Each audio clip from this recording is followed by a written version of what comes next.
I'm available 24/7 to help solve issues. Right. Call me 3 a.m. on a Sunday morning. I don't care. The way that I usually describe myself is an engineer, because that's mostly most of what I do is engineering.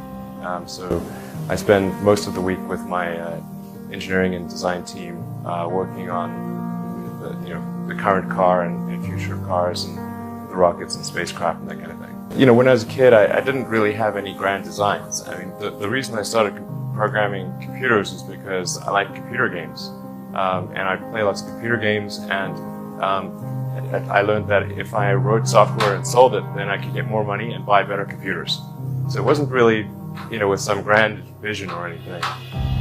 When I was growing up, I'd read lots of books, and they were very often set in the United States, and it seemed like a lot of new technology was being developed in the United States. So I thought, okay, I really want to work on new technology, so I want to get to Silicon Valley.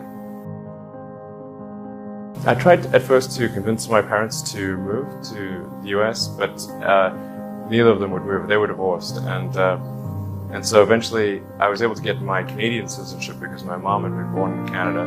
So I moved first to Canada by myself when I was 17, and then a few years later I moved to the US. The reason I came out to Stanford was actually to work on energy storage technologies for electric cars. That summer of '95, I was looking at the internet, and it seemed to me like the internet was going to have a big effect on humanity. So I thought, well, I can either work on electric vehicle technology and do my PhD at Stanford and watch the internet get built, or I could put my studies on hold and try to be part of the internet. And at first I tried to get a job at Netscape because that was the only internet company, and they didn't respond to me. So I was like, okay, if I can't get a job at the only internet company, then I better try starting something.